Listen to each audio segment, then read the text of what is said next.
안녕하세요, 클캣입니다. 이번 시간에는 골절 파트 한번 살펴보겠습니다. 이 골절 부분은 나오는 것만 나오기 때문에 좀 편하게 공부하실 수 있어요. 골절이란 건 말 그대로 뼈가 부러졌다는 뜻이죠. 차이가 있다면 뼈가 좀 예쁘게 금이 갔냐 아니면 완전하게 불규칙하게 파괴가 됐냐 이런 차이가 있고요. 골절일 때 해줄 수 있는 여러 가지 간호들이 있는데 지금 살펴볼 부분은 폐쇄적으로 수술을 안 해도 될 때 쓰는 방법입니다. 첫 번째로 도수 정복이 있어요. 뼈가 빠진 거죠. 뼈를 껴주는 거예요. 뼈 부분을 당기고 위치를 맞춰주는 건데 말이야 쉽지 이게 뼈를 움직이고 당기다 보니까 통증이 있을 수 있어요. 그래서 마취를 하고 시행을 해주고요. 또 뼈가 잘 끼워졌는지 이런 건 엑스레이 통해서 확인을 할 수가 있죠. 그리고 일단 껴서 맞추긴 했는데 아직 위치가 불안정하니까 뼈를 맞추고 나서도 석고붕대를 통해 고정을 시켜놓는 게 도움이 됩니다. 다음은 견인 부분 살펴볼게요. 견인은 뼈를 당겨주는 거죠. 뼈가 이렇게 부러졌는데 이게 겹쳐져 있으면 안 되잖아요. 양쪽에서 당겨줘서 이렇게 붙을 때까지 유지할 수 있게 당겨주는 걸 견인이라고 합니다. 너무 심하게 당기면 아예 끊어지거나 오히려 붙는 게 더 오래 걸리기 때문에 내 몸무게에 맞춰서 적당한 무게를 추로 달아줍니다. 아기들한테는 추를 달고 막 당기는 게 좀 위험할 수가 있겠죠. 그래서 소아들한테는 그냥 피부 정도 당겨서 견인을 해줍니다. 피부만 테이프를 붙여서 이렇게 당겨주는 거죠. 견인 환자들은 아무래도 계속 누워있어요. 그러다 보니 뼈가 튀어나온 부분에는 압박을 많이 받고 욕창 같은 것도 잘 생깁니다. 그래서 욕창 방지를 위해 잘 관찰해주고 혈액순환이 잘 되도록 주기적으로 마사지도 해줘야겠죠. 또 오랫동안 누워있다 보면 발이 이렇게 아래로 꺼지는 현상이 발생할 수 있어요. 이걸 하수족 또는 까치발이라고 하는데요. 풋보드를 이렇게 대어주는 거죠. 그래서 풋보드를 대주면 발을 이렇게 반듯하게 지지해서 유지를 할 수가 있습니다. 그래서 족저굴곡 방지, 하수족 예방을 위해 필요한 게 뭐냐 하면 발 지지대, 풋보드 요걸 골라주시면 돼요. 요거는 간호실기에서 정말 단골로 나오는 문제예요. 견인 환자들 누워서 잘 못 움직이니까 팔만 뻗어도 필요한 물건들 찾기 쉽게 해주면 되고요. 도움이 필요할 경우 바로바로 도움을 요청할 수 있도록 벨이나 초인종 가까이 두면 되겠죠. 운동은 거의 못한다고 봐야죠. 그래도 안 움직이는 것보다는 좀 운동을 할 수 있으면 해주는 게 좋으니까 삼각 손잡이를 머리 위에 두어서 간단한 운동 정도만 할 수 있다? 이렇게 이해를 해주시면 좋을 것 같아요. 석고붕대에 대해서 살펴보겠습니다. 이 석고붕대는 자연 건조를 시킵니다.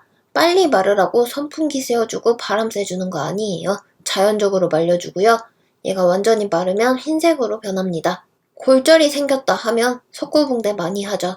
근데 이게 너무 단단히 감아도 안 돼요. 수축하면서 점점 꽉 조여지는데 그러면 가뜩이나 조이는데 더 수축이 되면 이 조이는 상태가 지속되면서 혈액순환 장애가 발생할 수 있습니다. 그럼 피가 안 도니까 괴사가 오거나 신경 손상이 올 수가 있겠죠.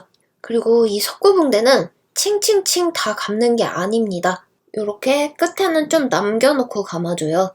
그 이유가 손끝을 보고 혈액순환 장애가 왔는지 피가 잘 도는지 이런 거 확인하기 위해서 끝엔 좀 남겨놓는 거죠. 석고붕대를 계속 감아놓으면 움직이질 못하니까 근육이 막 빠집니다. 장시간 석고붕대를 할 경우에는 운동하는 척만이라도 해서 등척성 운동을 해줍니다. 그래서 조금이라도 근육을 유지해주고요. 석고붕대를 풀렀다 한다면 등장성 운동을 해줘서 손실됐던 근육을 열심히 채워줘야겠죠. 그래서 등장성, 등척성 운동의 차이점을 이해하셔야 되고요. 석고붕대를 했을 경우에는 아무래도 씻기가 힘드니까 비듬도 생기고 가려움증이 생길 수 있습니다.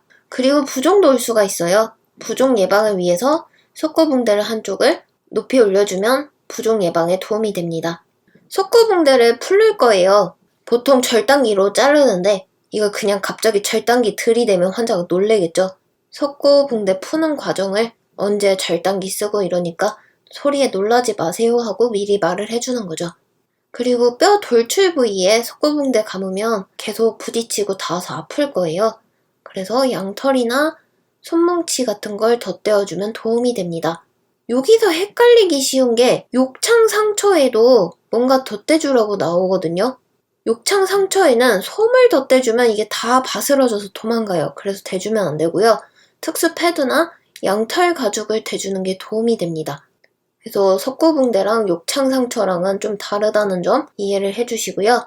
석고붕대가 젖어 있을 때는 이게 마르면서 열이 발생합니다. 열이 난다고 직접적으로 얼음 대주고 차갑게 해주면 안 돼요. 그리고 건조되는 동안 석고붕대가 쪼여지니까 이게 너무 쪼여져서 혈액순환이 안 되는지 확인하기 위해 말단 부위가 붓고 있는지 혈액순환이 잘 되는지 잘 확인을 해주시고요. 석고붕대 간호는 이 정도만 봐주셔도 충분할 것 같아요. 다음은 골절이 좀 심하게 일어난 케이스예요. 뼈가 부러지다 못해 피부를 뚫고 나온 경우죠. 수술을 해줘야 되고요. 이게 뼈가 완전히 부러져서 피부까지 뚫고 나왔기 때문에 신경이나 혈관 조직도 손상이 되었을 확률이 커요. 수술하고도 이상이 없는지 검사도 잘 해줘야 되고요. 여기저기 부러진 부분이 많아서 뼈 조각이 몸속 여기저기에 다 박혀있는 경우는 수술을 해서 다 제거를 해줘야겠죠. 어쨌든 수술이 끝났다면 잘 붙어야 되니까 석고붕대나 견인을 해서 고정을 해주고요. 경우에 따라서는 뼈에다가 금속을 박아서 나사나 철, 핀 이런 거 해주는 거죠. 그래서 뼈를 고정해주고요.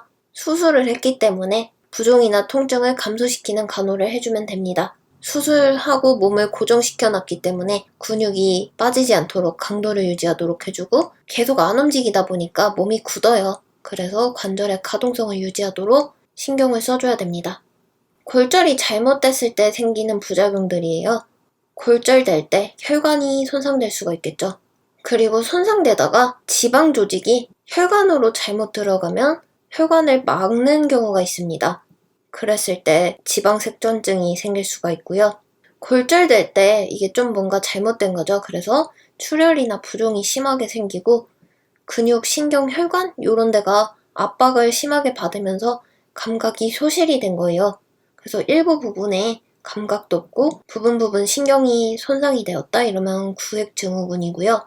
석고붕대를 했는데 이걸 너무 꽉 감은 거죠. 그리고 압박붕대를 했더니 너무 심하게 감아서 혈액순환이 안 돼서 이 말초신경이 손상되는 경우도 있습니다.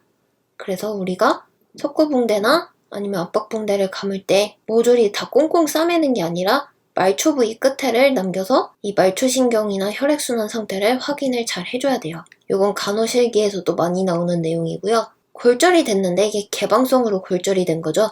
피부까지 다 뚫고 나와서 열려있는 상처인데 이렇게 열려있는 상처는 감염을 조심해야죠.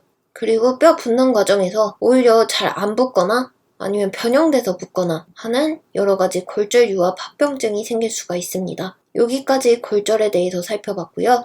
골절은 그냥 뼈가 부러진 상태인데 개방 골절일 경우에는 피부까지 뚫고 나와 상처까지 심하게 입어서 감염에도 신경을 쓰고 수술을 해야 할 가능성이 크다. 이렇게 봐주시면 될 것 같습니다.